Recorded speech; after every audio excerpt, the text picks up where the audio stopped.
Você já parou para pensar como surgiu essa ideia de holding? Muita gente acha que holding é só moda recente para economizar imposto. Tem um pouco de moda, sim. Mas a verdade é que holding é uma das engrenagens invisíveis mais poderosas da economia moderna. Hoje eu vou te mostrar como surgiram as holdings, como elas transformaram economias inteiras e por que entender essa história é muito importante para proteger a sua riqueza no mundo de hoje. E fica até o final, porque eu vou te contar, vou te trazer um dado surpreendente. Falta de planejamento numa holding pode gerar perdas enormes. E isso acontece nos maiores mercados do mundo. E claro, se você quer aprender como proteger e organizar o seu patrimônio com inteligência jurídica, se inscreva no canal agora mesmo e ative o sininho para não perder nada. Esse é o programa Riqueza Protegida. Aqui te ensino estratégias jurídicas essenciais para proteger o patrimônio que você já construiu ou que está construindo também.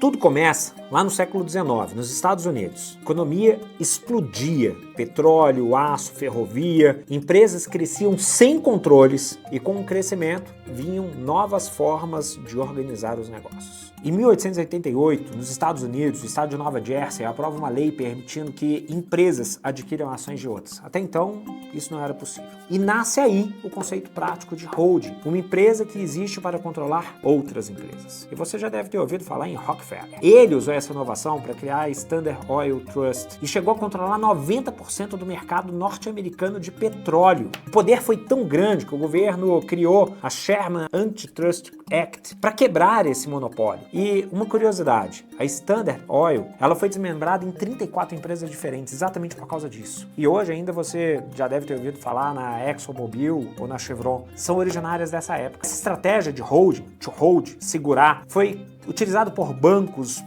para controlar suas agências, para indústrias, para criarem estruturas acima das operações e organizar o crescimento. Depois dos Estados Unidos, foi para o mundo. Na Holanda, por exemplo, várias multinacionais constituíram sua sede. Luxemburgo, gente, é usado para muita estruturação empresarial. Muitos grupos chineses, noruegueses, americanos estão lá, inclusive brasileiros. O Reino Unido teve várias empresas que centralizaram ali na parte de Império Britânico suas holdings. Então, o grupo de empresas controladoras sobre um comando comum se consolidou depois da Segunda Guerra Mundial com grupos, por exemplo, não sei se você já ouviu falar, Volkswagen. Na Ásia, Japão, grandes conglomerados como Mitsubishi, Mitsui, eles funcionam essencialmente como holdings. Hong Kong, Singapura. Você já esteve em Singapura? Cara, parece que você tá num país que é um paraíso construído assim, diferente, sabe? Uma coisa surreal. Coloca aí, você que tá construindo seu patrimônio agora, coloca aí, porque você precisa conhecer Singapura. Aquele hotel bonito que tem a piscina em cima, eu tive hospedado lá, inclusive. Cara, é surreal. Coloca aí pra você poder ir pra lá, tá? Singapura, ele tem uma estrutura fantástica pra holding. Mas se a gente vem aqui pra América Latina, a gente vê no México, no Chile, na Argentina, estruturas que são fundamentadas em holdings. No Canadá, vários ativos familiares também se estruturam através de holdings. Então, holding, quando eu falo que é uma moda porque muita gente quer utilizar sem entender direito o que é. Só porque o outro tem, eu quero ter uma também. Mas holding, se for muito bem pensada, ela é muito bem feita, ela é muito legal e ela estrutura o capitalismo moderno. Sim, ela estrutura o capitalismo moderno. Franco capitalismo moderno, sim. Praticamente todos os grandes empresários bem-sucedidos estruturaram seu patrimônio através de holdings patrimoniais, familiares, operacionais, rurais, 3G, Mega Thunder Plus ou outros tantos nomes que vão se criar aí ao longo do tempo. Porque apesar de ter explodido o número de holdings, eu não sei se você sabe, mas no Brasil nós já ultrapassamos as 100 mil holdings, segundo dados estatísticos. Se a gente tem um volume tão grande, é sim porque ela tem uma utilidade, desde que ela seja feita de maneira eficiente. Então, os grandes conglomerados de mineração estão espalhados. Desde os anos 2000,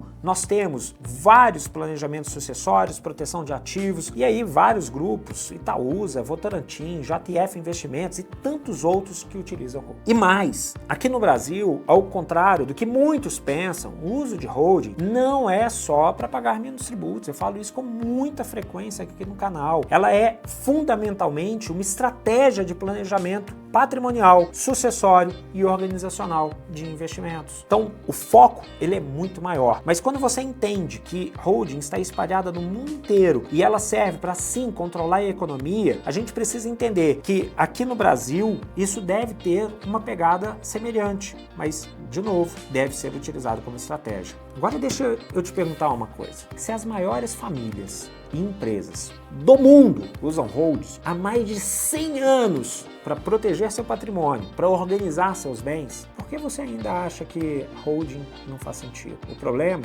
não é holding em si, o problema não é moda, o problema é tratar estratégia patrimonial como tendência de Instagram. Holding mal feita não é solução, é receita para aumento de custo, é receita para perda de eficiência fiscal e é receita para briga de herdeiro, para herdeiro disputando patrimônio na justiça. Mas holding bem feito é, ao contrário, receita de tranquilidade, de segurança jurídica, de proteção patrimonial. Estudos da Price e da Ernst Young mostram que menos de 15% das empresas familiares no mundo conseguem chegar à terceira geração.